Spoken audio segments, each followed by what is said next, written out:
So there's this particular verse in Hebrews chapter 11, verse 6, that says, and without faith, it is impossible to please God, because anyone who comes to him must believe that he exists and that he rewards those who earnestly seek him. I don't know about you, but I have more confidence in what I have than what I hope for. Anybody with me? And then it says faith is confidence in what we hope for. What it's telling us is that there's a realignment that takes place when we begin to live by faith. When we live without faith, we have confidence in what we have. And when we begin to live by faith, we have confidence in what we hope for. And that tells us that when we live without faith, we are trapped in the past and stuck in the present. When we live without faith, we are walking into the future backwards, holding on to the past. But when we live by faith, we are now connected to the future. When it says faith is confidence in what we hope for, the beautiful thing about hope is that hope only exists in the future. Hope cannot exist in the past. That's called regret. Hope only exists in the future. So it tells us that human beings are designed to be connected to the future. There's no other species. It's said that the average American during their lifetime will spend 5 years of their life waiting in lines. 2 years of their lives returning telephone calls, 8 months opening junk mail, and I can tell you for that, mine is more like 5 years for junk mail, and they'll spend 6 months of their lives waiting at traffic lights. And almost no one associates waiting with good things. God's will in the life of his followers and God's will in the earth begins with a very simple command: wait. And so in this instance that we're going to read, they were waiting for God. No doubt every person here that is listening to this message in one way or another, this is the story of your life. You are waiting for God. And God says that is something that is very, very important in your life. Waiting for God. Let's look at Acts chapter 1, verse 4. Start there. Being assembled together with them, he commanded them to not depart from Jerusalem, but to wait. Planting the seed and reaping the crop never occur on the same day. There is always an interval of time. Part of this is because that's the nature of life. Good things in life take time. Quality meals, quality clothing, quality relationships, and quality ministry, it all takes time, right? Good things take time. That's the nature of life. So, all that's well and good, but here's the problem. We hate waiting.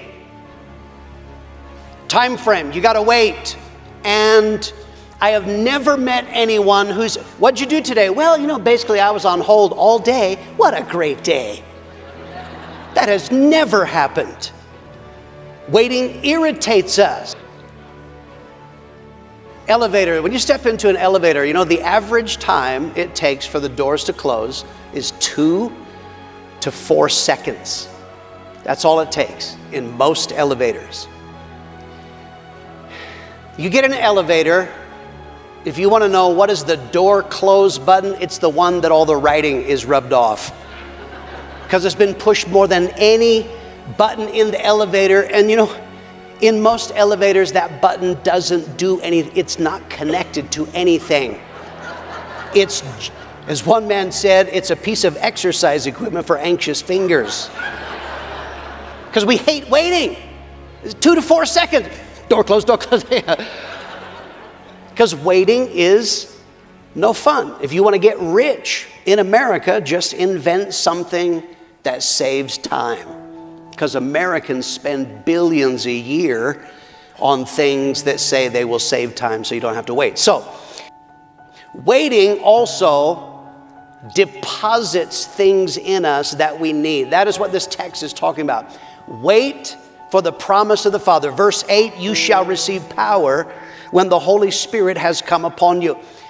The disciples didn't even know they needed power. But he says, listen, there are some things in you that are missing. You're only going to get it if you wait.